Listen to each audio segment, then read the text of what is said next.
In 2022, while coordinating the French Early Years and Primary program, I caught a glimpse of a different world. Through 3 dives into coaching, we are going to discover this world, a world of interconnections that nurture the well-being of each individual and enrich professional learning communities. Bonjour, je m'appelle Betty. I've been teaching internationally for 8 years. Together, we are going to dive 3 times into the world of coaching to explore the learning opportunities that intentional professional interactions create, the impacts teachers' professional growth has on student learnings, and most of all, like with diving debriefings, we will reflect to experience how analyzing and celebrating achievements can enrich future practices. So, here we are. Nous sommes prêts pour notre première plongée. Let's go and dive.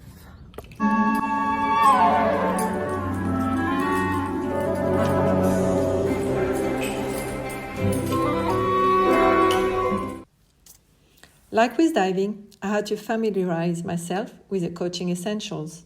At first, everything felt unnatural. It was just like knowing what to do with fins but fitting them on my hands.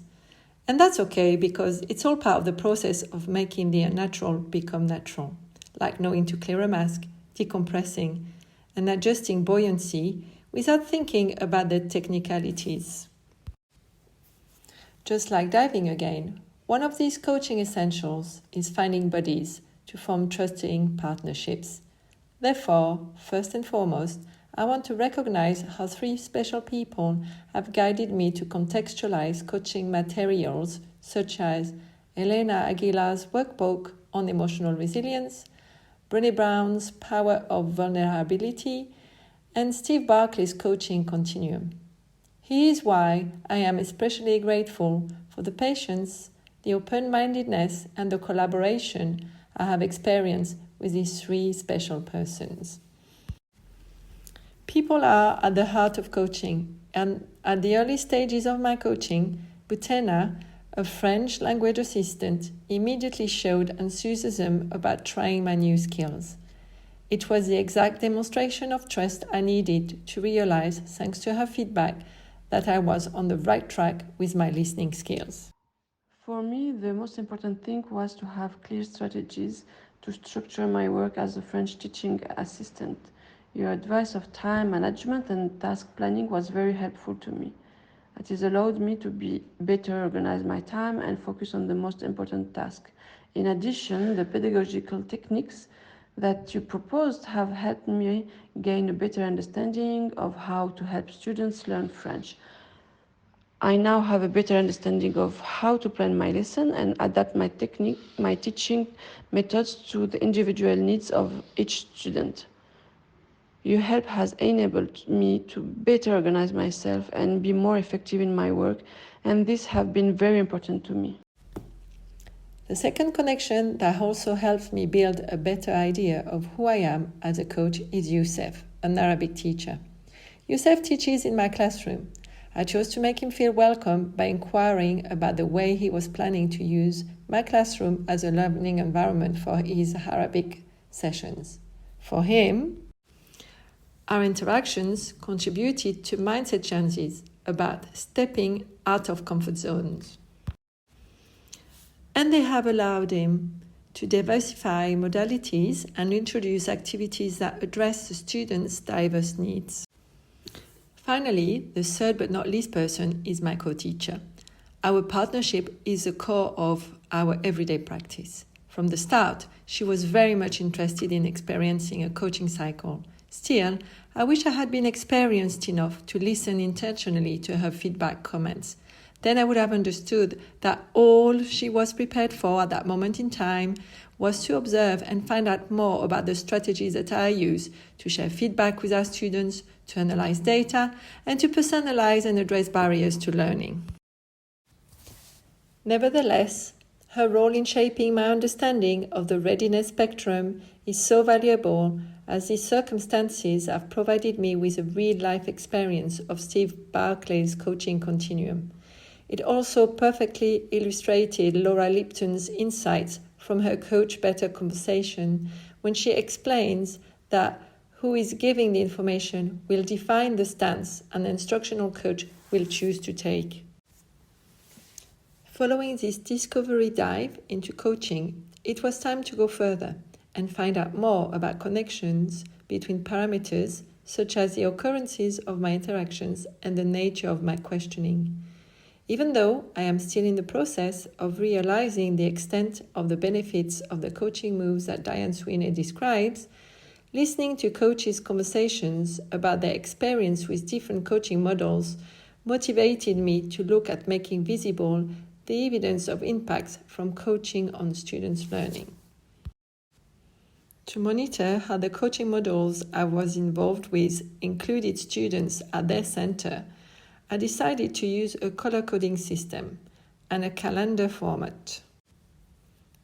Keeping this focus over 4 weeks was like diving on the same site multiple times and learning to look at things with a different eye each time. For example, I noticed how following week 1, I started instinctively to target the coaching opportunities where I realized through my recordings I had the most productive coaching interactions. Much to my surprise, I noticed that my questioning was more purposeful during team meetings. This became especially apparent when, in response to my question on success criteria, my grade coordinator asked me to provide an example to illustrate my suggestion. The unofficial nature of my coaching participation in my school was in a way very insightful in that moment in time. It made me step back and appreciate the power of patience. Over the next 2 following months, I managed to wait for my grade coordinator to develop her own idea of what she wanted a success criteria tool to look like for our students. The timing of the whole process also put in perspective how well the coaching program scaffolding my growth. Indeed, I was at the time diving into working with teams of the program and building connections with Elena Aguilar's publication, The Art of Coaching Team, and it made me embrace and celebrate rather than dismiss my grade coordinator's achievements, as I had grown very much aware of the challenges of implementing new strategies. Now these partnerships and the program are coming to an end, and as new waves of change are taking shapes, the focus on our third and last dive is about revisiting and repeating these experiences to become more fluent in collecting new pieces of evidence that document learning. For the first one, like with my regular encounters with turtles during each of my dives, I know better now the needs of my partnership with my co-teacher, and Diane Sweeney's coaching moves will guide the next steps of our conversations. The second one is to transition into my future coaching roles with the alternative schools in France and to build similar collaborations to the one I have started with a team from the school Notre École Alternative. It involves continuing the development of our project planning format with them to monitor together the initial goal we have set during our first meeting. Finally, during the coaching program, I have also benefited from the guidance of my coaching buddy Kim. As I prepare to dive into new landscapes, I look forward to our future coaching sessions to scaffold my personal professional transformation. I would also like to keep remembering Brené Brown's words to inspire my future dives. Ayez l'audace de vous mettre en avant. Aimez de tout votre cœur. Adonnez-vous à la gratitude. Abandonnez-vous dans la joie. Acceptez que vous êtes assez.